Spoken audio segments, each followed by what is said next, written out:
But anyhow, how did I know that the author was gay?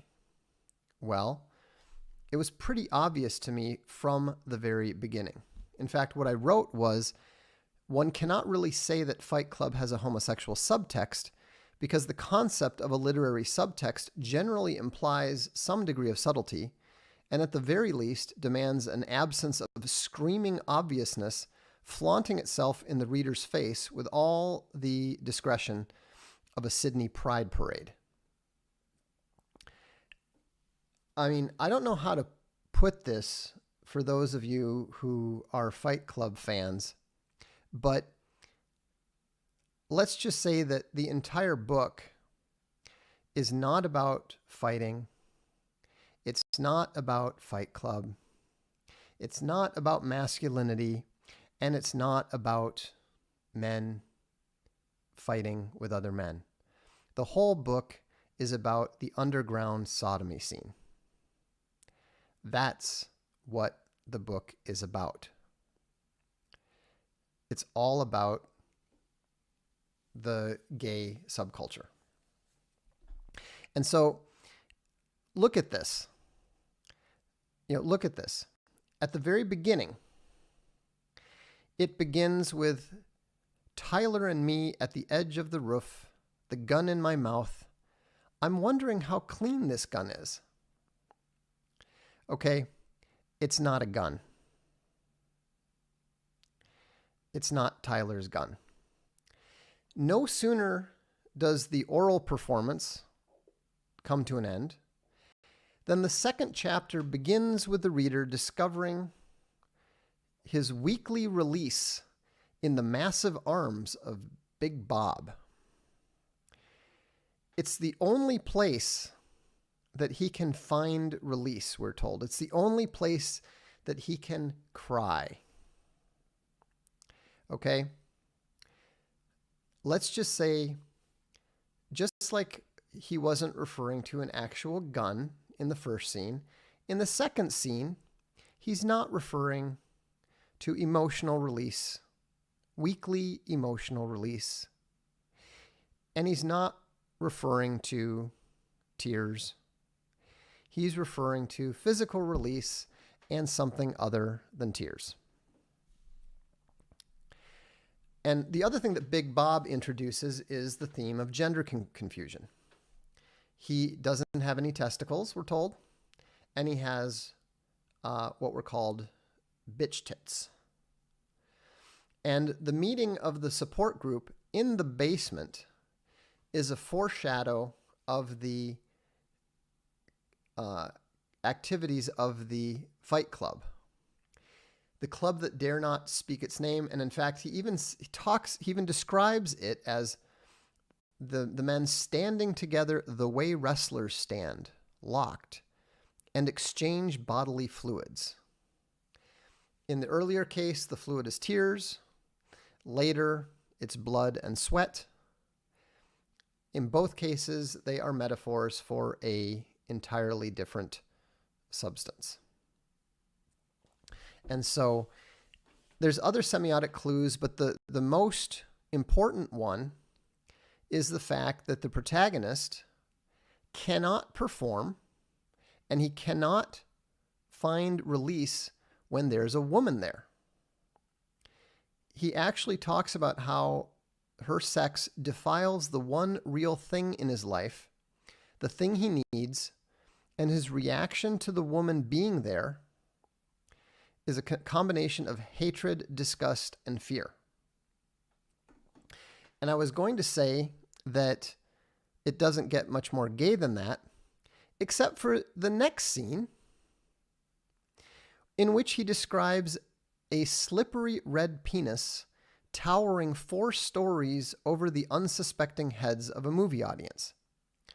Somebody who's running the projector has slipped in this giant image of a penis, which of course is a metaphor for the way that all the fans of Fight Club don't realize that the same thing has happened to them. The author is laughing at all the clueless readers who don't understand that this is not about fighting. This is all about homosexuality. Erko is right. He says this movie, and more to the point, the book, is gay with a slice of gay on top, a side of gay with gay sauce. Seriously, Fight Club is more gay than gay porn. I mean, it is so over the top. It is astonishing to me that anyone ever read the book without realizing it. You know, it is, it's not hidden. It's not even remotely concealed. It's all right there. And yet the author was skilled enough to portray it in a way that a lot of people, it just went whoosh, right over people's heads. So the interesting thing is then when you get to the climax, the big climax, it's where Tyler Durden announces that he is going to take on every guy in the club. He actually says, "Because I'm Tyler Durden and you can kiss my ass." There's a hint. "I register to fight every guy in the club that night. 50 fights, one fight at a time. No shoes, no shirts. And as I wrote, no shortage of service." This is not about a big fight scene. This is about a gay gangbang. The whole thing leads up to that. This is the literal climax of the book. And so, you know, it's actually part of what makes the book powerful, because the way that it portrays the secretiveness, the way that it portrays the constant hunting that is part of the homosexual subculture, it provides the book with a kind of dark power that people respond to, even though they don't understand what it's about, even though they don't realize that the whole thing is about the gay subculture. They do pick up that sense from it. And so, anyhow, my apologies if this ruins the book for you, but as I said, we're about the truth here. We're about the facts here.